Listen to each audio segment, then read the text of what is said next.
A revisar ahora lo que es el sistema circulatorio, que no lo toqué con los otros sistemas para darle un poquito más de atención en esta hora. Vamos a ver.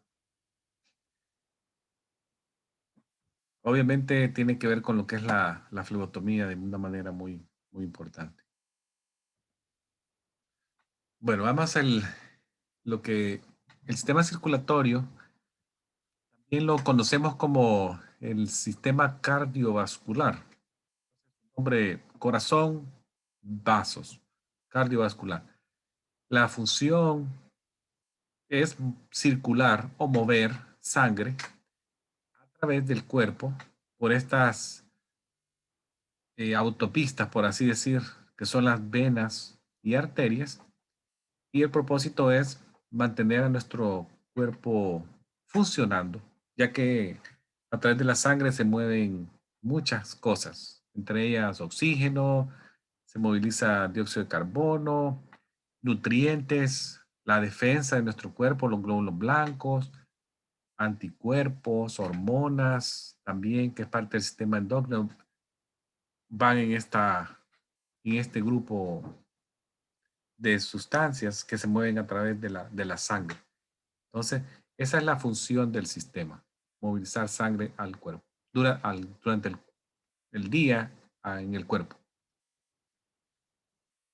Esta palabra homeostasis también probablemente ya la han escuchado, es el balance interno del cuerpo.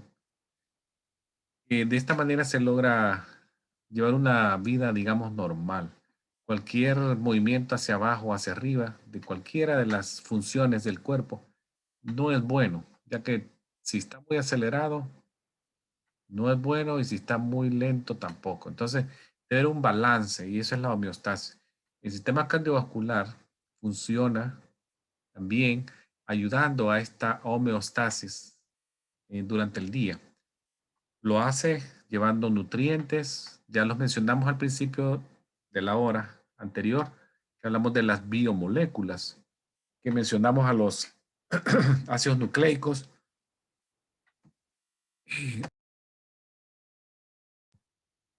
los carbohidratos, los lípidos o grasas y aminoácidos van en esta nutrientes. Luego tenemos la forma de mover desechos, también el sistema cardiovascular nos ayuda. Y ahí está el dióxido de carbono y los metabolitos como urea, creatinina. Luego tenemos la regulación de la temperatura, ya sea con una vasodilatación, que es una forma de perder por radiación calor, o la vasoconstricción, que es una forma de conservar calor. Luego tenemos la función de mover señales químicas, como son las hormonas producidas por las diferentes glándulas en el cuerpo. Ahí entre tantas, porque hay muchas. Ahí se ve en la fotografía esta, insulina, estrógenos, testosterona, melatonina, pero también tenemos las hormonas tiroideas, paratormonas y otras. Entonces, otra forma de que, como el sistema cardiovascular ayuda en lo que es la homeostasis. Ahora, veamos los diferentes órganos y tejidos del sistema cardiovascular. Tenemos el corazón, las arterias, las venas y la sangre. Esto consiste el sistema de estas al corazón. También acá no podemos decir cuál es más importante, porque obviamente el corazón es la bomba que mueve todo la sangre a través de estas arterias y venas.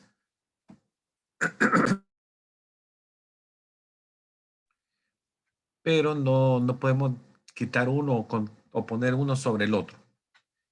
Entonces el corazón bombea la sangre, este líquido, dijimos, este líquido que acarrea oxígeno y otros nutrientes entre los vasos sanguíneos, que es estos sistemas de tubos que distribuyen la sangre a través de este sistema que si lo midiéramos nos encontraríamos con de un tamaño exagerado en metros si lo midiéramos así uno tras otro.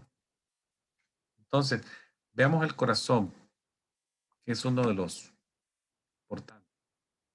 corazón dijimos que es una bomba que es un músculo que bombea la sangre. Su estructura interna está formada por 4 cámaras, 2 superiores y 2 inferiores, que vamos a ver acá. Las superiores, atrios o aurículas, y las inferiores, ventrículos. Entre ellas hay válvulas que nos ayudan al movimiento de la sangre en una sola dirección. Ese es el propósito de las válvulas. Evitar reflujo después que una sangre ha pasado de una cámara a la otra o de una cámara a un vaso importante.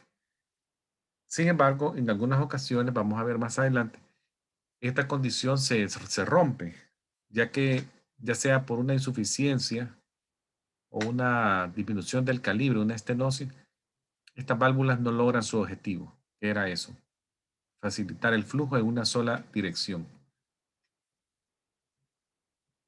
Ustedes ven acá la foto o el dibujo, que el corazón está en una posición un poquito tirada en un ángulo hacia la izquierda, si lo pusiéramos así, un poquito hacia la izquierda. Y en la línea media, un poquito más hacia el lado izquierdo también, si lo hiciéramos de esa manera.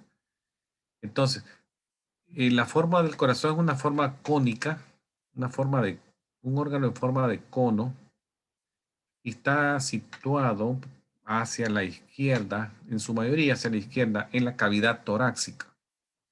Está atrás de este hueso que cuando hablamos del sistema esquelético dijimos que era un hueso plano, flat, el esternón.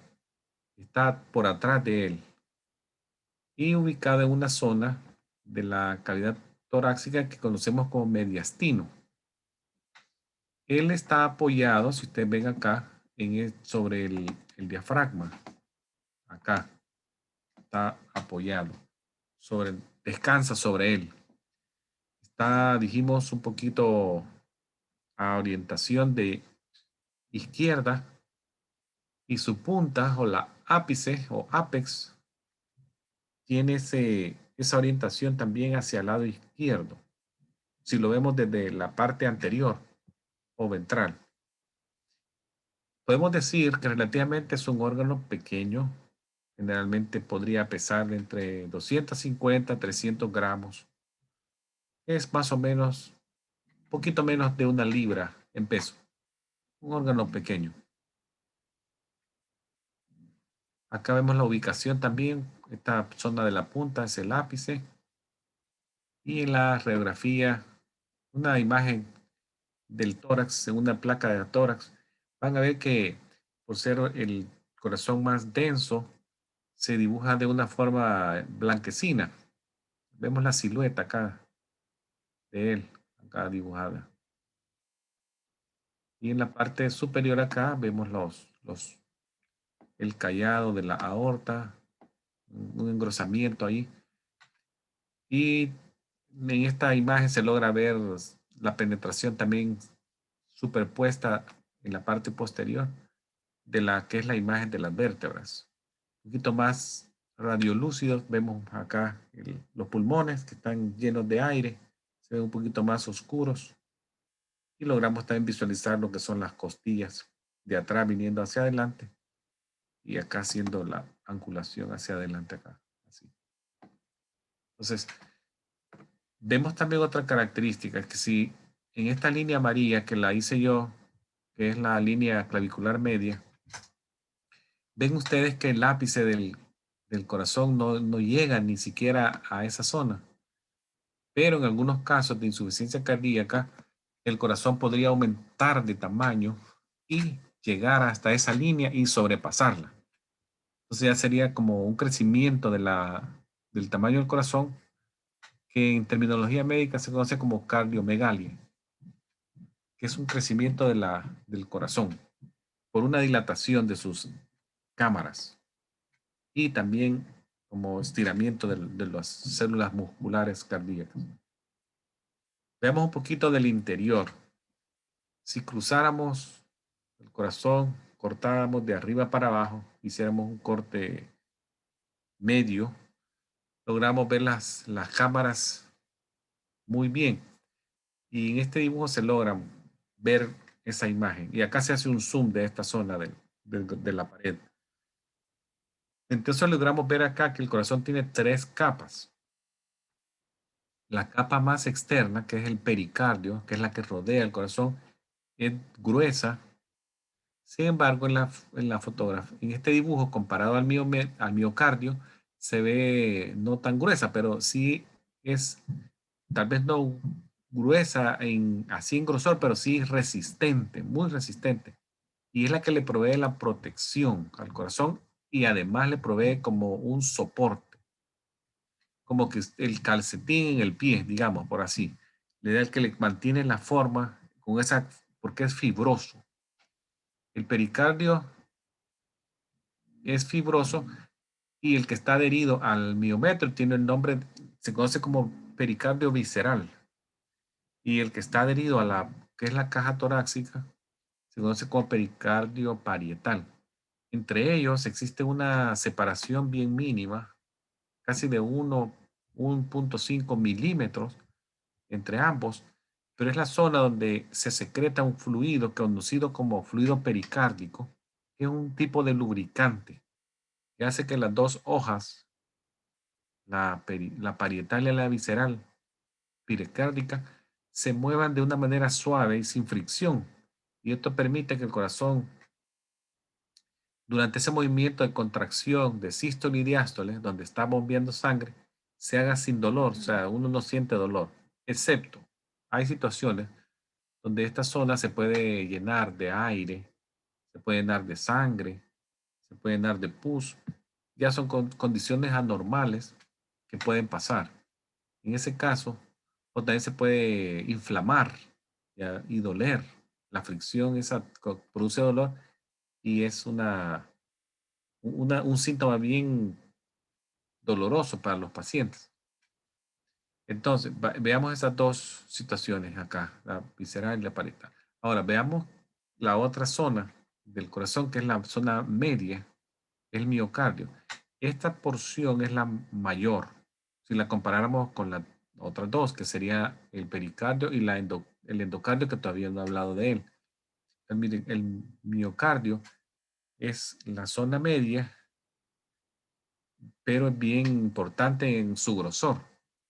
Consiste en su mayoría de células cardíacas, de músculo cardíaco o miocardio, y es el responsable de su contracción y relajación.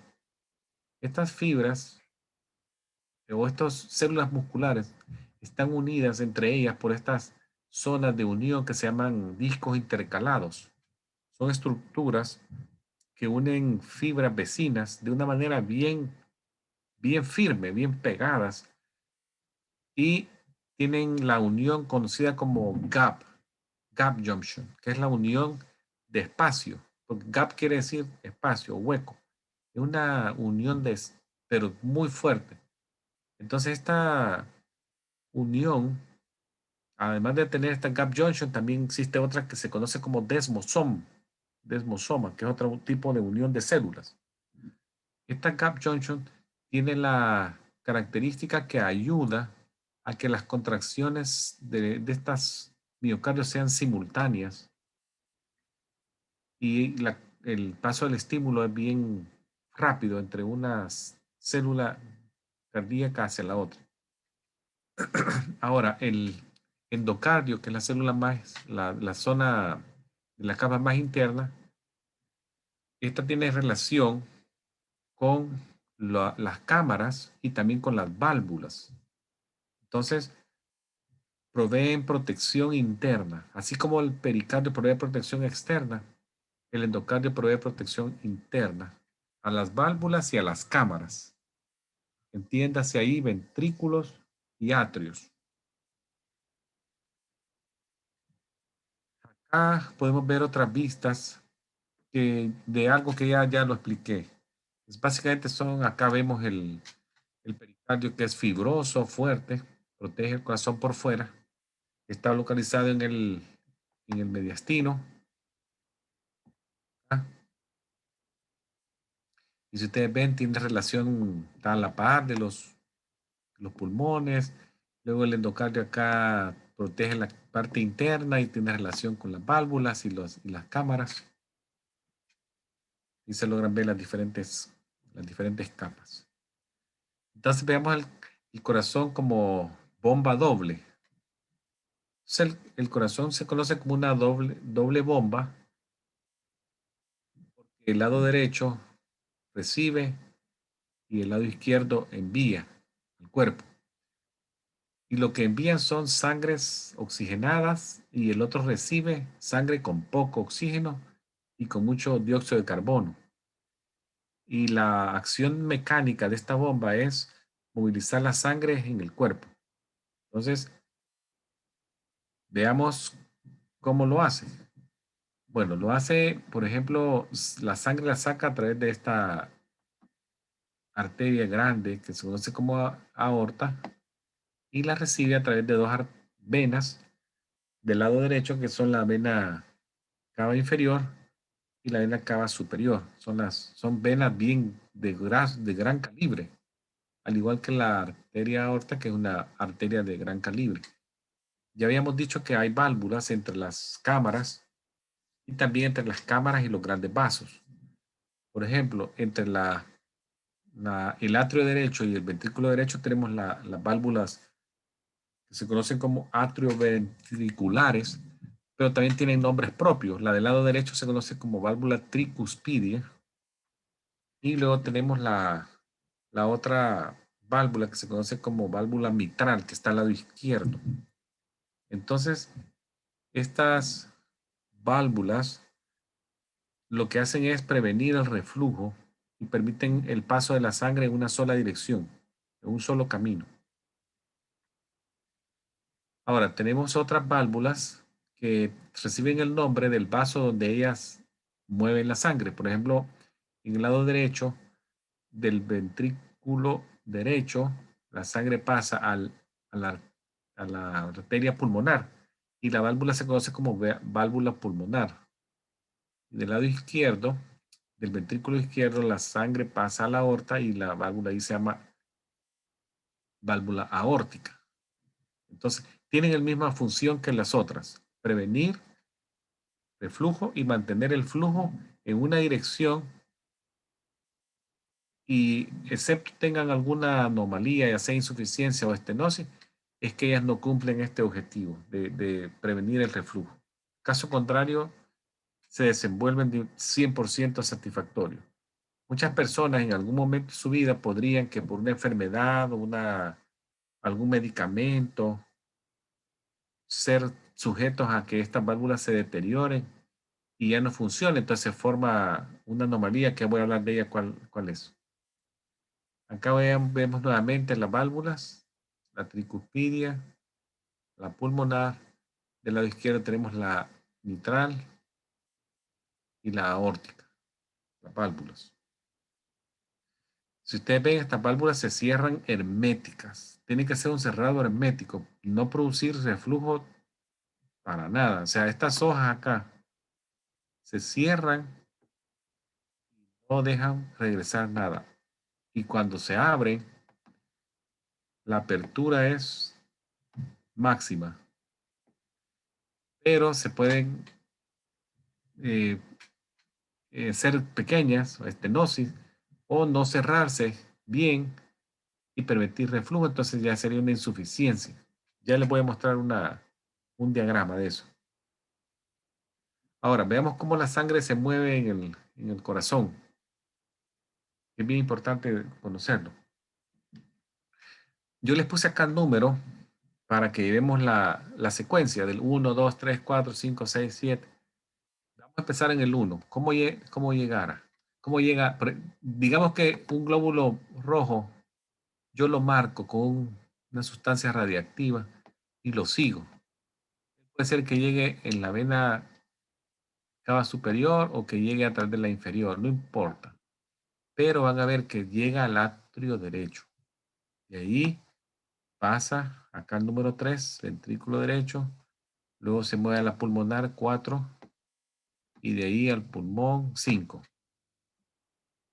Ahí sucede el intercambio de gases, oxígeno llega al glóbulo rojo, dióxido de carbono se libera a la atmósfera, se saca por los bronquios, la nariz. Entonces ya el glóbulo rojo con oxígeno regresa al lado izquierdo, al 7, pasa al ventrículo 8 y luego pasa a la aorta 9 y ya sale al sistema del cuerpo. O sea, eso si lo siguiéramos del 1 al 8, así, a 9. Ven que luego ya hace el ciclo periférico, ya regresa nuevamente al 1. Entonces, este ciclo cardíaco está pasando continuamente, de manera ininterrumpida, desde el momento que el corazón empieza a latir y no termina hasta que fallecemos. Es un ciclo nunca para. Algo bien característico que les dije, si hay alguna anomalía, se produce un sonido que está asociado al latido cardíaco y es debido a una vibración de los tejidos a nivel de las válvulas. Y esto hace que se produzca el sonido anormal que se conoce como soplo en español, pero en inglés se llama murmur. Ya les voy a mostrar de lo que es el murmur. Veamos ahora lo que es lo que es la circulación del corazón, de lo que es la circulación extrínseca de lo que es el corazón. Acá vamos a ver que el corazón, al igual como cualquier músculo en el cuerpo, el corazón necesita oxígeno. Entonces, ellos tienen una circulación propia muy característica, que es lo que son las coronarias. Y estas coronarias son ramas de la aorta ascendente, que es la encargada de suplirle la sangre a las paredes del miocardio. Y ahí van a ver, tenemos coronaria derecha e izquierda.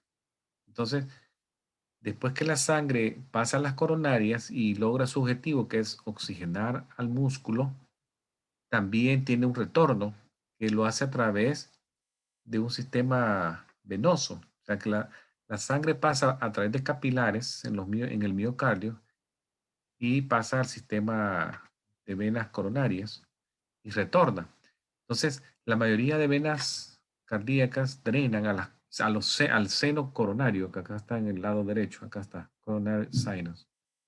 Y es ahí que este seno coronario se abre al atrio derecho y hace el mismo ciclo que mostramos hace un momento, del 1, 2, 3, 4, y se vuelve a oxigenar y retorna por la parte superior a través de la aorta ascendente, hace la conexión a las arterias coronarias y hace ese mismo ciclo de manera ininterrumpida.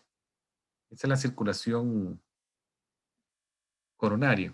Ahora, ¿en qué momento el corazón se perfunde o se alimenta de este oxígeno? ¿Durante la sístole o la diástole? Una pregunta que se puede hacer a alguien. ¿En qué momento el corazón se oxigena? Y ahí viene la aclaración.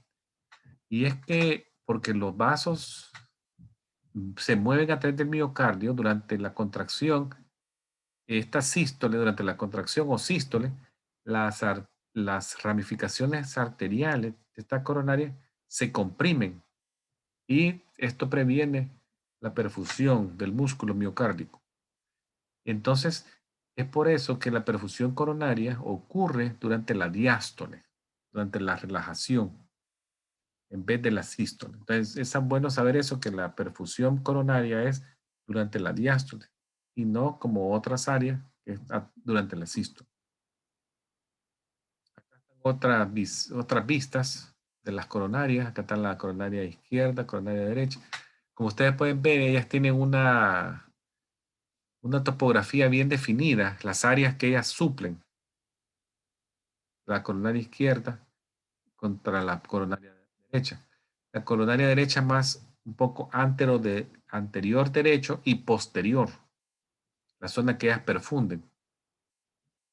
Y la otra es más izquierda y un poquito lateral izquierdo, la coronaria izquierda.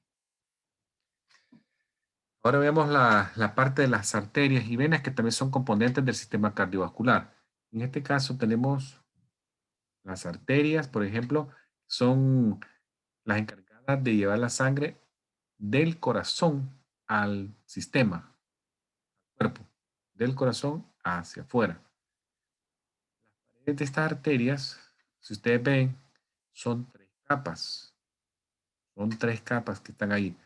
Están las capas externas, medianas e internas. Y la capa, por ejemplo, la capa interna, que es la que está en contacto con la sangre, sería por acá. Es una capa muy delgada que se conoce como túnica íntima o interna. Ese epitelio bien delgadito, escamoso, que está en la parte interna de la arteria. La capa media, que es la capa de músculo liso. Aquí dice smooth muscle, músculo liso. Y esta, lo que se conoce también como túnica media, y es la más o menos la más gruesa de las capas, esta capa media. Y provee apoyo al vaso, pero también le ayuda en la regulación del diámetro del vaso.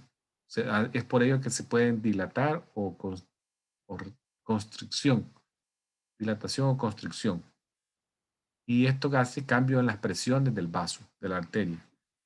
Luego tenemos la capa más externa que acá se ve, que es la que está adherida a la parte exterior y rodea todo lo que es el tejido en su completo diámetro. Se conoce como una túnica externa o adventicia. Otra característica de las arterias acá es que no tienen válvulas. No tiene, a diferencia de las venas que sí tienen. Vamos a compararlo. La vena es la que lleva la sangre de la periferia hacia el corazón. Y la sangre que pasa a través de estos capilares, ustedes ven, los capilares, luego entra en una zona que se conoce como vénulas, y de las vénulas van aumentando en grosor progresivamente a venas más grandes y más grandes y más grandes hasta que llegan al corazón. Entonces, las venas tienen las mismas paredes, las tres mismas paredes que las arterias. Lo que cambia es que el músculo liso es menor en grosor, menos músculo liso y menos tejido conectivo. Esto hace que la vena sea más delgada, tenga paredes más delgadas en comparación con la arteria, si ustedes la ven. Tiene más delgada, más delgadita en comparación de la arteria. Esto hace que haya menos presión en su interior que una arteria. También son menos rígidas, que si las comparáramos con las arterias, son menos rígidas. Por lo tanto, ellas pueden tener más cantidad de sangre en su interior. Y se dice que en algún momento pueden llegar a tener hasta el 70% del total de sangre circulante a nivel venoso en comparación de la arteria, que podría tener hasta un 30%, si lo comparáramos. Ahora vamos a hablar un poquito de este otro fluido, que la gente le llama el fluido de la vida, ya que ahí se transporta oxígeno, los nutrientes, también nos ayuda a sacar desechos, metabolitos, dióxido de carbono en la sangre. La sangre es un tipo especializado de tejido conectivo que acarrea además de oxígeno, ahí van nutrientes, va hierro, va bicarbonato, hormonas, anticuerpos, glóbulos blancos, plaquetas.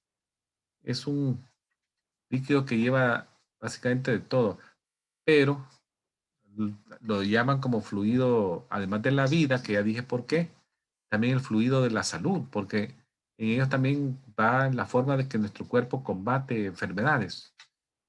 Y ahí van los glóbulos blancos, los anticuerpos, van ahí. Entonces, podemos decir con propiedad que sin sangre el cuerpo humano se detendría su trabajo y moriría. No podemos vivir sin la sangre. O sea, tanto es así que cualquier lesión que lleve como consecuencia pérdida masiva de sangre, casi que esa persona, si no es transfundida, va a fallecer. No, es imposible que sobreviva porque es necesario ese fluido. Voy a hablar un poquito más en detalle de la sangre cuando veamos lo de flebotomía, que probablemente sea la otra semana.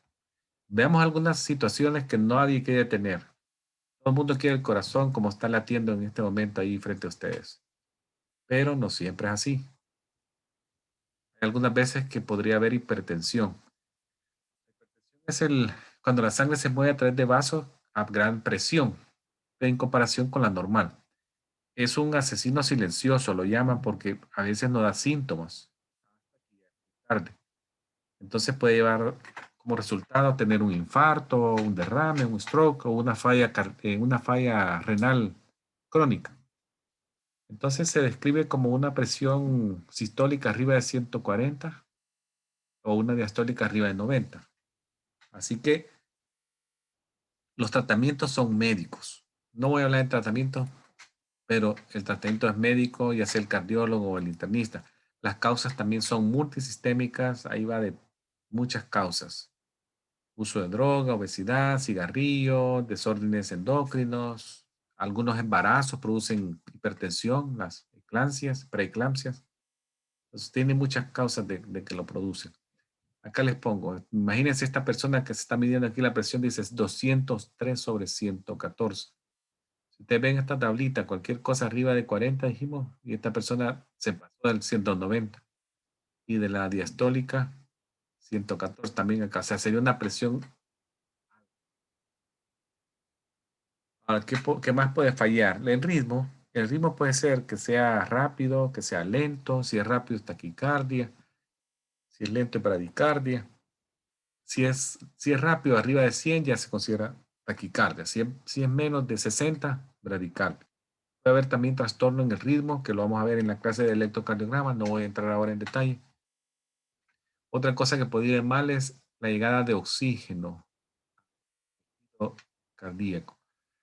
Si es por ejemplo, una angina, es el dolor del pecho. Ven a este señor característicamente agarrándose el lado izquierdo, presionándose un dolor que se llama precordial, en la zona del esternón, un poquito hacia la izquierda.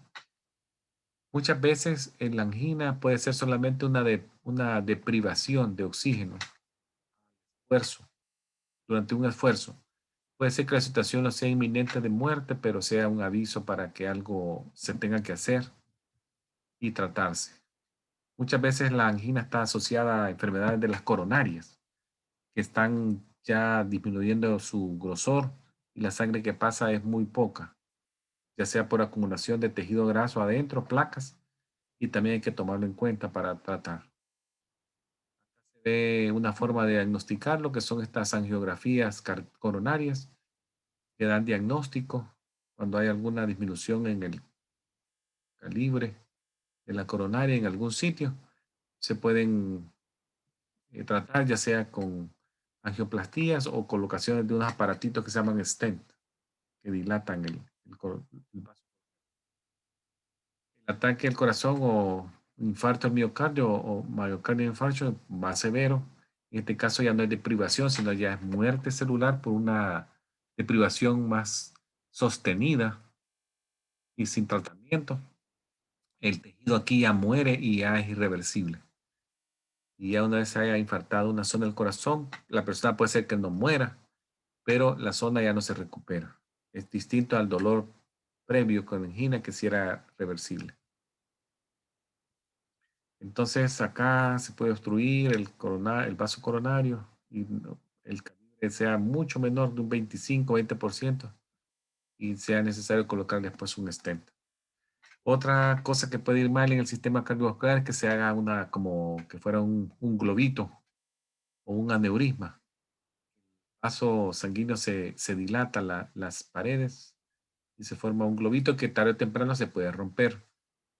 Asociado también a hipertensión, aterosclerosis, donde existe un vaso puede haber un aneurisma. Entonces, lo más frecuentemente pues, son las aortas, arterias del cerebro, puede pasar en las piernas, intestinos, puede haber aneurisma o en el vaso. También se ha mencionado aneurisma del vaso.